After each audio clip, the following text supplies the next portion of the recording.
Welcome back to Health Daily. I'm your host, Dr. J. Today, we will talk about how sleep and cholesterol are related. But first, like we always do, let's go through the news and let's see what's trending. The top of the trend is H5N1 bird flu deaths. That's up 600%. And then flu symptoms are next. So let's see about H5N1 bird flu deaths. Let's see what's trending there. Is the first death reported in the US, according to the CDC. And this was about the lady that was in Louisiana. She died, but I think that there's a caveat there, and this is a report from NPR. So let's scroll down here. The caveat, though, I think that, and this is not to take away the fact that there was a death, but she was over 65 and she had underlying medical conditions. So this is, again, just like in COVID, if you have some underlying medical conditions, the number one thing you can do to protect yourself is to make sure those medical conditions are treated and they're appropriately treated. But if they're uncontrolled, that puts you at higher risk from death. And so we will continue to watch the bird flu spread, but that is why bird flu is at the top of the list. Flu symptoms are next. So flu symptoms 2025, let's see with that. It looks like, okay, people are just wanting to know the flu symptoms like cough and phlegm, things like that. Next is Martha Beck. Martha Beck is in the news, and let's see why Martha Beck is in the news. And let's go to the Today link and play this here. According to one report, 43% of Americans felt more anxious in 2024 than they did in the previous year. So the question is, how could you possibly overcome it once and for all? So we have the source here, you guys. Harvard-trained sociologist, life coach, and best-selling author Martha Beck says the antidote is creativity. She outlines it. She's got a brand new book. Everybody's talking about it.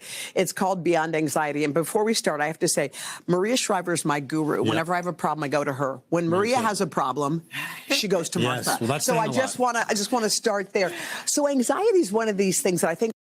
So I'll drop the link below. This is a pretty interesting conversation with Martha Beck as she talks about creativity to overcome daily anxiety. And I know a lot of people deal with anxiety. And so this may be something that you want to watch. So I have the link below. Make sure you like and subscribe this video and the channel to make sure that you share this video with somebody that you know that can use it. But next, let's see what's next on the trending topic list would be Sky Jackson. So let's see why Sky Jackson is trending right now.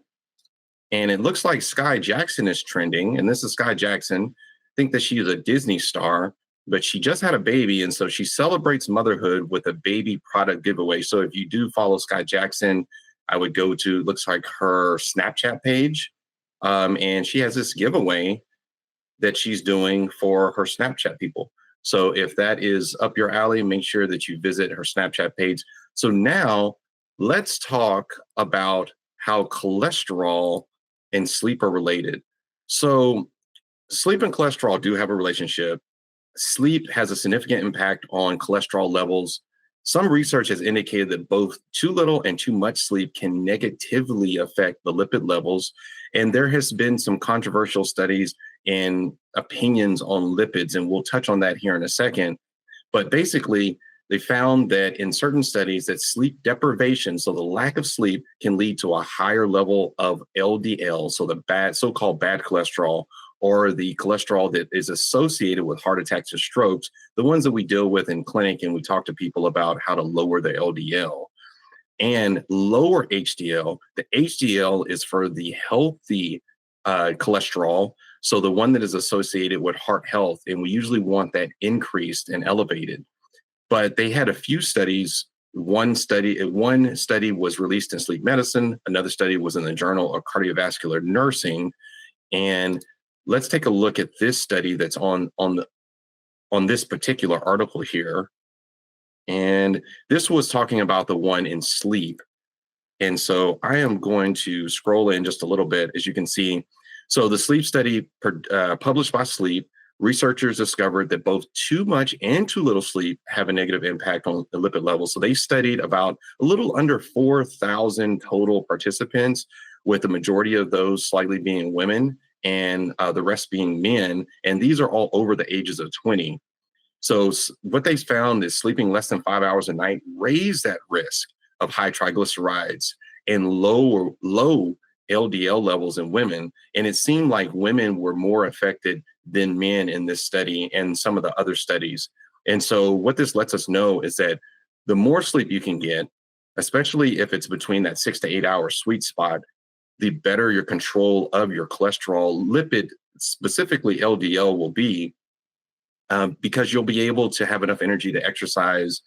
You'll be able to control the lipid. And what they found is that when people don't get enough sleep, so when they get under 6 hours of sleep and they get around under that 5 hours of sleep, well, then they're sluggish the next day. They don't want to exercise. And they also are craving foods that are high in cholesterol. And so that is something from the study. I did want to touch on this because I was sent this. This topic was suggested by someone in the community. So then again, comment below. Let me know that what you want to hear about, what you would like us to talk about, and we will put it on the list. But they sent me this link because they wanted me to talk about this that they found on Fox News. So whether you like Fox News, hate Fox News, like CNN, hate CNN, that's here nor there. What we're looking for is the information underlying. So let's take a look at what this says. 1 egg per hour, every hour for a whole month. Well, first things first, to clarify, I did in fact sleep. That was an average. So I ate 24 eggs per day, 2 cartons, for 30 days, for a total of 720 eggs over 1 month. Now, second thing second, why did I do this? Setting aside the fact that I'm a little bit crazy. But crazy with a purpose, generally. Well, 10% I did this because I just like eggs. 20% I did this for the egg puns and yolks I'll drop throughout the video. Can you catch all 7? But the main reason, well, you'll have to wait a little bit longer to find out. Anyway, I hypothesized that eating 720 eggs in 1 month, which alone amounts to 133,200 milligrams of cholesterol, would not increase my cholesterol. Specifically, it would not increase my LDL cholesterol. And indeed, drumroll, it didn't. Not a smidge. All those eggs did not increase my cholesterol. Even though my dietary intake of cholesterol more than quintupled, my LDL cholesterol actually dropped by 2%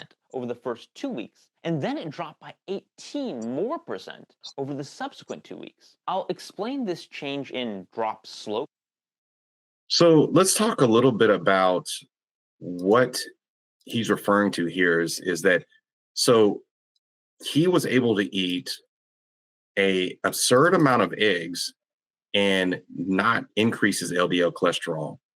And so there's a couple caveats here because he pointed this out as a debunked myth about eggs, Oreos, things like that increase the cholesterol. One of the caveats is that he's a lean individual. So this is not his normal diet. His body is basically adjusting to a certain state that he put his body in temporarily.